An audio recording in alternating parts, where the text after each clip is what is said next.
A horizontal ray of light is incident on the right angle prism with prism angle 6 degree. If the refractive index of the material of the prism is 1.5, then the angle of emerge. तो यहाँ पे ये angle of emerge बताना है आपको, E कितना हो जाएगा, ये क्या होगा आपके पास R1 की वैल्यू तो क्या हो जाएगी 0, ये होगा R2, ये R1,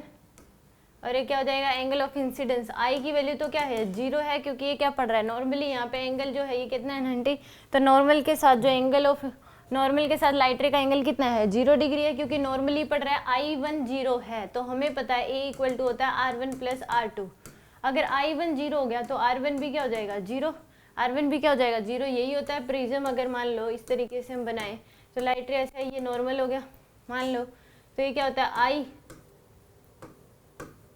और यहाँ से लाइट रे जो है वो ऐसे बैंड हो जाएगी मान लो इस तरीके से, फिर ऐसे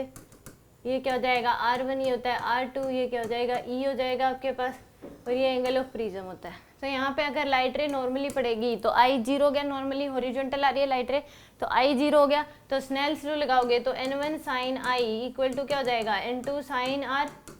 तो यहाँ से ये अगर 0 है तो R की वैल्यू भी R1 की वैल्यू भी क्या हो जाएगी 0। तो यहाँ से ये पता लग गया है कि ये कंडीशन पता है equal to R1 plus R2 होता है, तो यानी कि R1 0 हो गया तो A इक्वल टू क्या हो जाएगा R2 के बराबर, यानी कि R2 की वैल्यू कितनी हो जाएगी 6 डिग्री, R2 की वैल्यू कितनी होगी 6 डिग्री होगी। तो यहाँ से एक और रिलेशन हमें पता है कि थिन प्रिज्म दे रखा है, क्योंकि एंगल ऑफ प्रिज्म बहुत छोटा है, तो डेविएशन कितना होता है उसमें n-1 इंटू में A, ये होता है आपके पास बाहर तो एयर ये इसमें, तो अगर एयर है तो ये लिख सकते हैं n-1 इंटू ए, n2 माइनस n1 इंटू ए होता है, तो n2 की वैल्यू तो n होगी इंटू में बाहर एयर है तो 1 लिख दिया। एक हमें पता है deviation plus A equal to होता है I प्लस ई के बराबर, तो यहाँ से ये तो क्या हो गया आपके पास 0, I की वैल्यू तो क्या है 0 है, तो डेविएशन एक क्या हो जाएगा E माइनस ए, ये इक्वेशन ये आ गया आपके पास। तो यहाँ से इन दोनों इक्वेशन में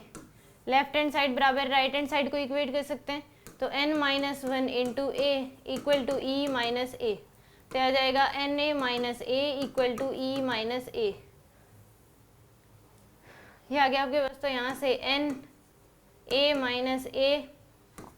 प्लस का a इक्वल टू ई आ गया, तो ये कैंसिल, तो यहाँ से Na इक्वल टू क्या हो जाएगा ई, Na की वैल्यू कितनी है आपके पास 1.5 इंटू ए की वैल्यू है 6, तो यहाँ से E की वैल्यू आ जाएगी 1.5 इंटू 6 यानी कि 9 डिग्री, कितनी आ जाएगी आपके पास 9 डिग्री। ए ऑप्शन क्या हो जाएगा इसमें करेक्ट होगा।